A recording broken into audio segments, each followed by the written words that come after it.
இப்போ இந்த யாழ்ப்பாணம் மாவட்ட ஒருங்கிணைப்பு குழு கூட்டம் 19ஆம் தேதி நடைபெற்றது. அதற்கு முதல் நாள் தெல்லிப்பளை பிரதேச செயல ஒருங்கிணைப்பு குழு கூட்டம் நடைபெற்றிருந்தது.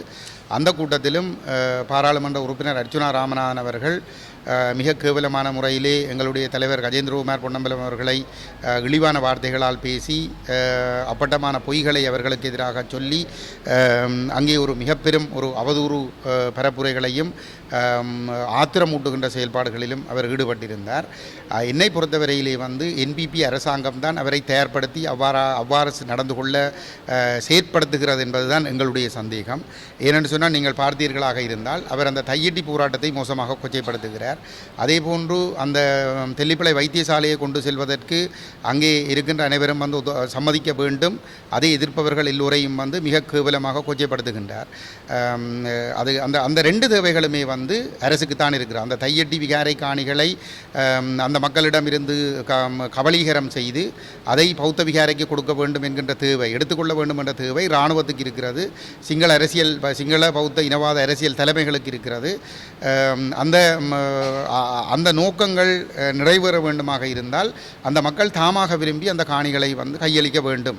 அப்போ கையளிப்பதாக இருந்தால் அந்த மக்கள் விரும்பி அந்த விகாரைக்கு அந்த காணியை கொடுக்க வேண்டும்.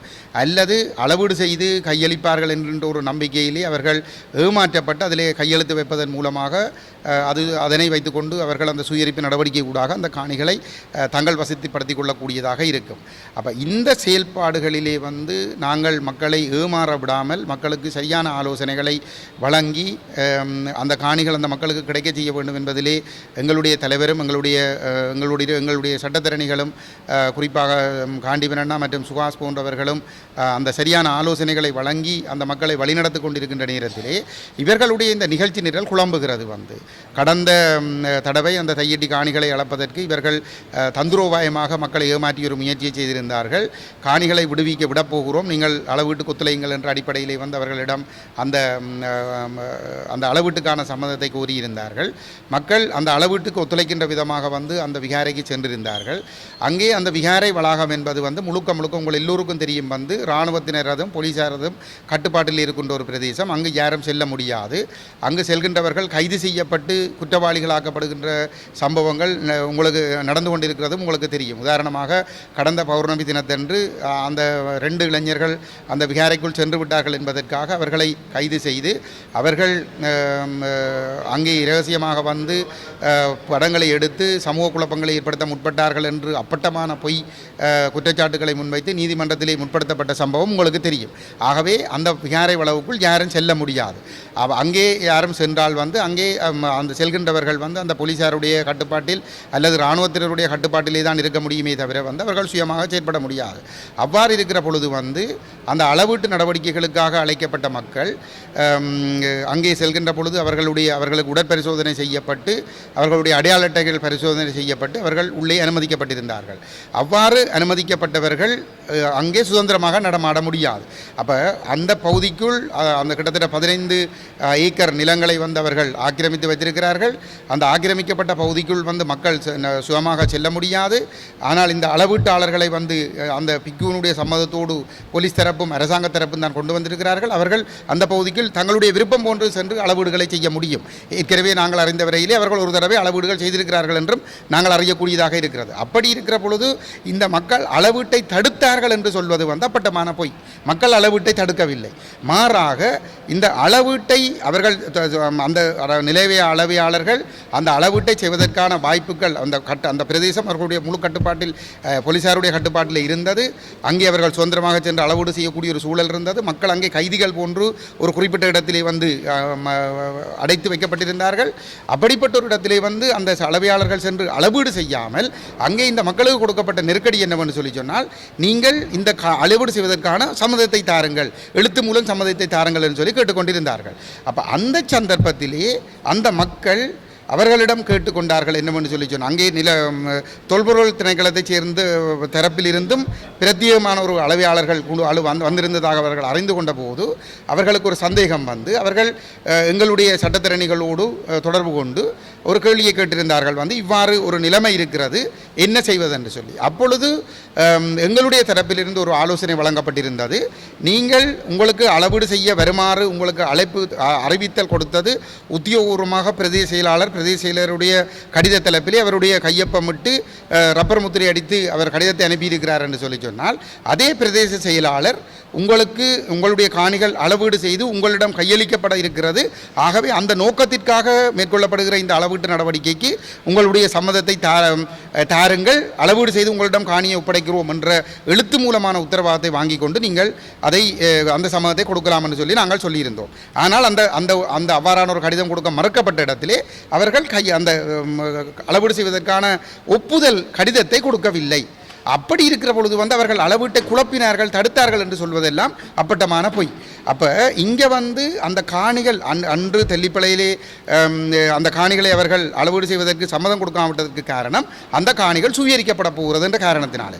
இவ்வாறான ஒரு நிலையிலே தலைவர் கஜேந்திரகுமார் பொன்னம்பலம் அவர்கள் அந்த ஒருங்கிணைப்பு குழு கூட்டத்திலே இந்த தையிட்டி காணிகள் மக்களிடம் ஒப்படைக்கப்பட வேண்டும் என்ற கருத்தை முன்வைத்த பொழுது அவர் அவ்வாறான ஒரு கருத்தை முன்வைப்பதை தடுப்பதற்காக அவரை அங்கிருந்து அச்சுறுத்தி அல்லது அவமானப்படுத்தி அவரை வெளியே அனுப்பிவிட்டு அங்கே கலந்து கொண்ட மக்கள் பிரதிநிதிகளுடைய முடிவாக தையிட்டி விகாரை காணிகள் அளவீடு செய்து அதை அளவீடு செய்வதற்குரிய அனுமதி டிசிசியில் எடுக்கப்பட்டதாக காட்டிக்கொள்வதற்காக அர்ச்சுனா ராமநாதன் அவர்கள் எங்களுடைய தலைவர் கஜேந்திரகுமார் பொன்னம்பலம் மீது அவதூறு பரப்புரைகளை முன்வைத்திருந்தார். அதிலும் அதொன்று. அடுத்தது தெல்லிப்பளை வைத்தியசாலை.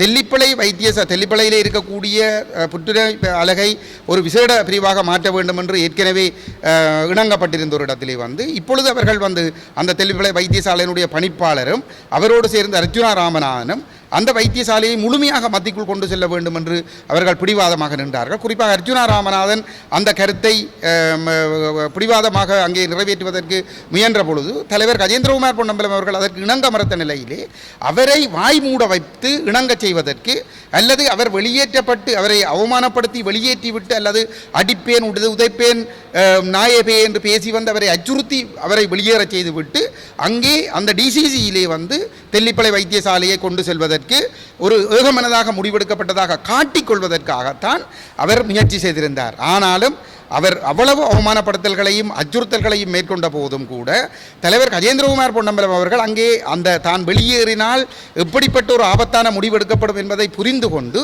அவர் அத்தனையையும் சகித்து கொண்டு அந்த இடத்திலே இருந்து அந்த முடிவுக்கு வந்து அவர் தன்னுடைய எதிர்ப்பை பதிவு செய்திருந்தார். இதனால் அவர் கொதித்து போன நிலையிலே தொடர்ந்தும் தலைவரை ஆத்திரப்படுத்தி அவரை ஒரு வன்முறையாளனாக மாற்றுவதற்கான முயற்சியை மேற்கொண்டிருந்தார். இந்த தேவை என்பது வந்து ஸ்ரீலங்கா அரசுக்குத்தான் இன்று இருக்கின்றது. அனுர அரசினுடைய நோக்கங்களை நிறைவேற்றிக் கொள்வதற்கு வந்து அங்கஜன் அர்ச்சுனா ராமநாதன் அவர்கள் தெல்லிப்பளை பிரதேச கூட்டத்திலும் பயன்படுத்தி இருந்தார்கள். அதே போன்றுதான் யாழ்ப்பாண மாவட்ட ஒருங்கிணைப்பு குழு கூட்டம் நடைபெற்ற போதும் கூட இந்த விடயங்கள் பேசப்பட்ட பொழுது அந்த விடயங்களை விவாதிக்க விடாமல் தையிட்டி விடயம் தொடர்பாக பேசப்பட்ட பொழுது வந்து தலைவர் கஜேந்திரகுமார் பொன்னம்பலம் அவர்கள் நீங்கள் தெளிவாக வந்து ஒரு முடிவெடுத்து தெல்லிப்பளை பிரதேச செயலாளருக்கு ஒரு அறிவுறுத்தலை கொடுத்து அந்த காணிகள் அளவீடு செய்து மக்களுக்காக ஒப்படைக்கப்படும், அந்த நோக்கத்திற்காக அளவீடு செய்வதற்கு வந்து இந்த நீங்கள் உங்களுடைய சம்மதத்தை தாருங்கள் என்று சொல்லி ஒரு டிஎஸ் ஒரு கடிதத்தை கொடுக்க வேண்டும் என்ற ஒரு முடிவை டிசிசி கூட்டம் எடுக்க வேண்டும் என்று சொல்லி சொன்ன பொழுது அர்ச்சுனா ராமநாதன் அவர்கள் குழப்பமடைந்து கஜேந்திரகுமார் பொன்னம்பலம் அவர்களை கருத்து சொல்ல விடாமல் வந்து தொடர்ச்சியாகவே குழப்பிக் கொண்டிருந்தார்.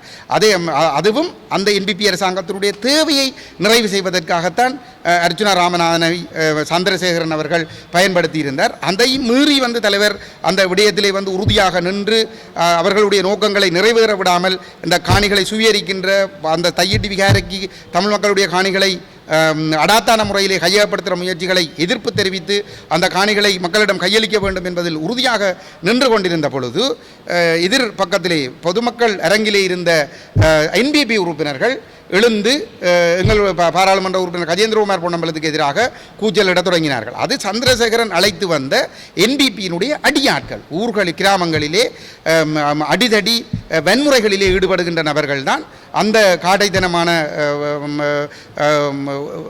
கூக்குரலிடுகின்ற செயல்பாடுகளில் ஈடுபட்டிருந்தார்கள். குறிப்பாக வடமராட்சி தென்மேற்கு பிரதேச சபையினுடைய உறுப்பினராக இருக்கிற என்பிபியினுடைய உறுப்பினராக இருக்கக்கூடிய ஒரு நபர் அந்த கூட்டத்திலே அவர் எவ்வாறு அந்த கூட்டத்திற்கு வந்தார் என்று கூட தெரியாது.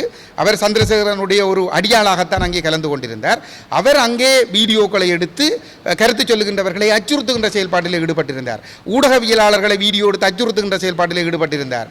தங்களுடைய காணி பிரச்சனைகளை காணிகளை விடுவிக்க வேண்டும் என்று கேட்கின்ற, அது குறிப்பாக இராணுவ ஆக்கிரமிப்பில் இருக்கிற காணிகளை விடுவிக்க வேண்டும் என்று கோருகிற நபர்களை வீடியோ எடுத்து அச்சுறுத்துகின்ற செயல்பாடுகளில் ஈடுபட்டிருந்தார்.